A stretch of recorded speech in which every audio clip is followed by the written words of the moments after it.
मी एक आयुर्वेदाचा विद्यार्थी आहे, म्हणून आयुर्वेदाचा दृष्टिकोन आणि सामाजिक जबाबदारी यांचा समन्वय साधत मी अंगदान या अवयवदान व अंगदान याबद्दल माझे काही विचार मांडले.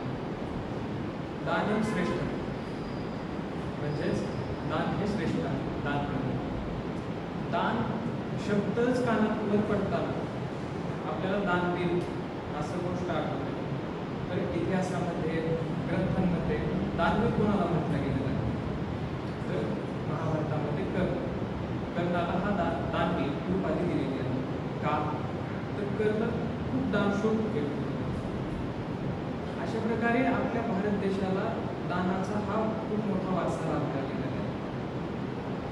दान करणे श्रेष्ठ आहे आणि त्यातही त्यात अंगदान आणि अवयवदान जेव्हा हा विषय येतो तेव्हा ह्याबद्दलचा विचार आपल्याला बदलावा लागेल.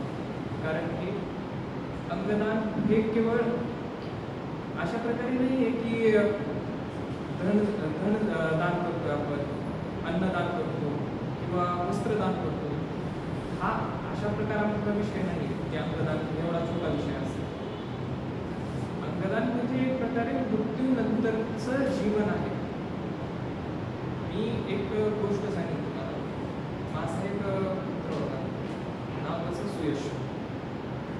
सुयशचं असं झालं होतं की सुयशच्या बहिणीला म्हणजे एक प्रकारे कॅन्सर टाईप कॅन्सर झालेला काही आणि पण असं झालं की सुयशच्या बहिणीने ऑर्गन डोनेशनसाठी करून ठेवलेले म्हणजे ॲप्लिकेशन ते घेऊन दिले मरणाच्या अगोदरच, जेव्हा तिला कॅन्सर हे झालं डायग्नोज झालं.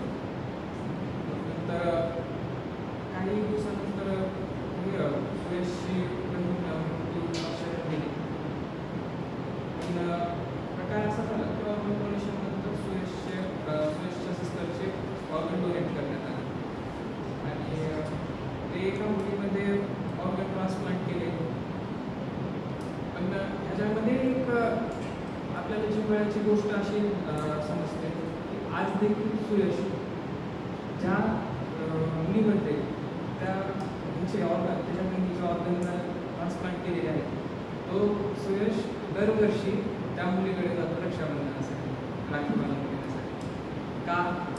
तर मी त्याला विचारलं की ती ज्या मुलीच्या शरीरामध्ये ऑर्गन ट्रान्सप्लांट करण्यात आलेले आहेत ती एवढ्या लांब राहते, काही गरज आहे का एवढ्या लांब?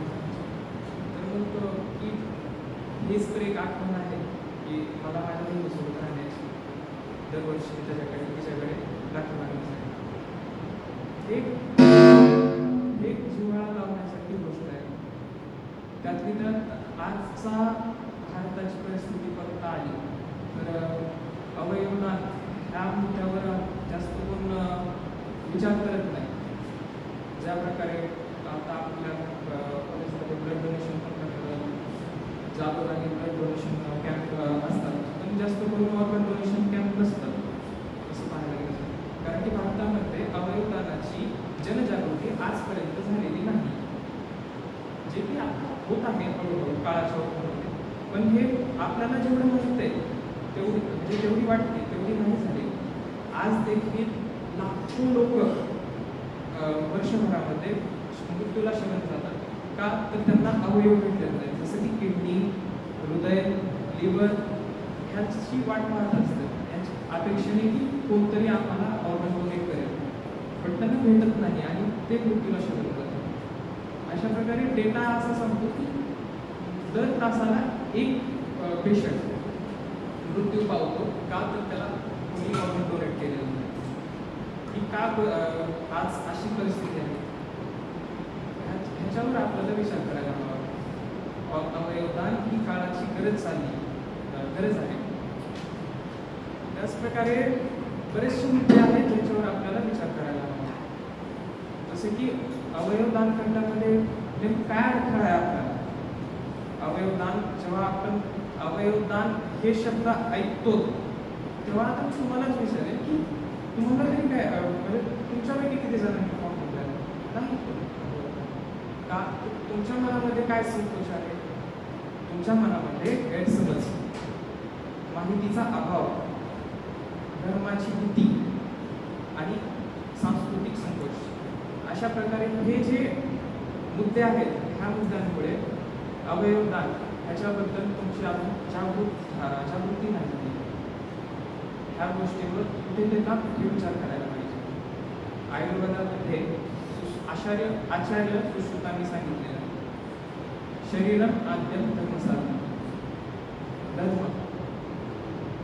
धर्म म्हणजे काय? धर्म म्हणजे काय? बरं,